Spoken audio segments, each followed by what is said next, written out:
I cannot tell you how many times I've needed to take an object and put it on the ground, so what I do is I kind of rotate it and eyeball it the best I can, but no matter what, it's always left slightly under the ground plane or slightly hovering above.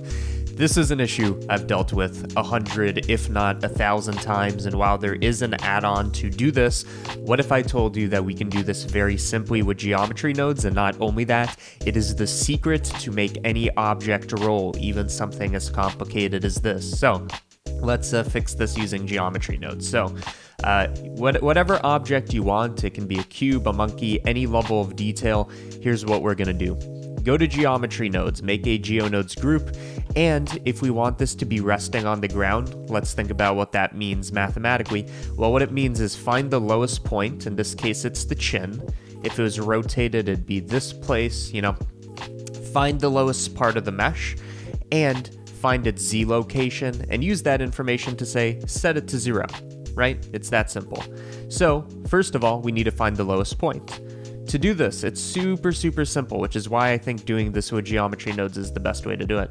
We're going to use an attribute statistic node. It's going to give us statistics about which attribute, the Z location, right? That's what we want information about.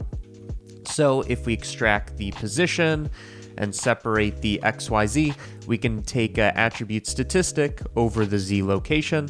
And if we use the minimum, and what is the minimum? The minimum is going to be here.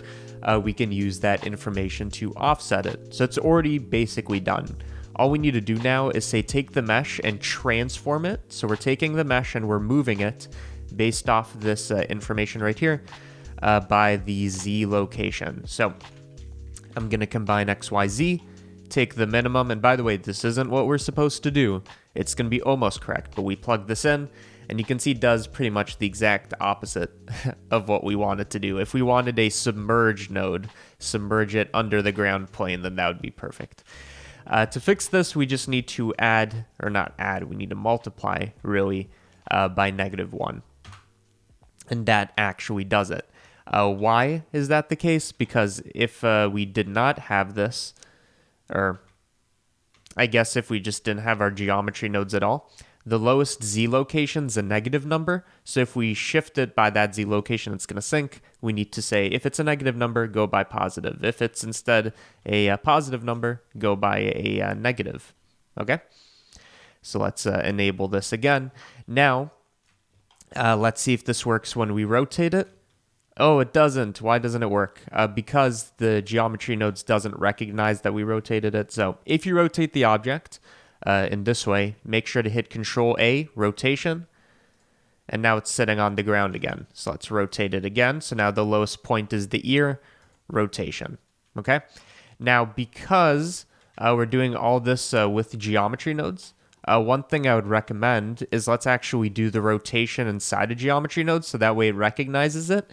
And this is going to be the rolling thing I was talking about. So if we take our mesh and do a transform or do a rotation, right here you can see, oh, it's actually rolling, which is kind of cool because it's always going to recognize the lowest point, which is what rolling is. So look at that.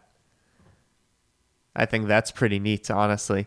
This would be like a nightmare to animate yourself. You'd always have to go every frame and keyframe what the lowest point is and eyeball it.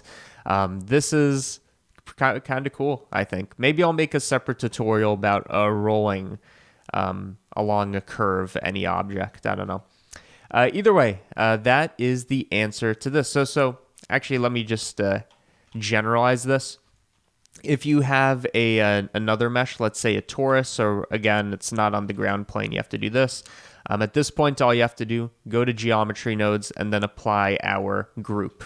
So it's that easy to do a snap to surface. So I'm going to duplicate it, apply, let's do a rotation, apply rotation, and I guess also apply location. And you can see it's basically as easy as an add-on. Okay, that's the last thing I wanted to say. So, thank you guys for watching this tutorial. As always, at the end, I like to pimp the ever-living shit out of Patreon. I'll keep it quick. There are 777, I believe, at this moment, active patrons, and what they are doing is they are funding this tutorial channel that is free for everybody to watch. So, if you want to fund this channel, directly support me and the CG Matter channel, Patreon is the best way to do that. You get 3 benefits. If you want to click that link in the description, you get early access to tutorials. You can see tutorials before everybody else, which are still available for free for other people, but I want patrons to get a benefit. Also, blend files, so you never have to make something yourself. I give away the project files. There are 3 years worth of project files up there that you can download immediately.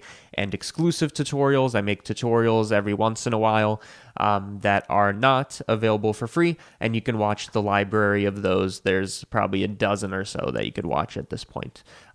But thank you to the patrons. If you guys want to become a patron, there's a link in the description. But other than that, thank you for watching, and I will see you on the next one.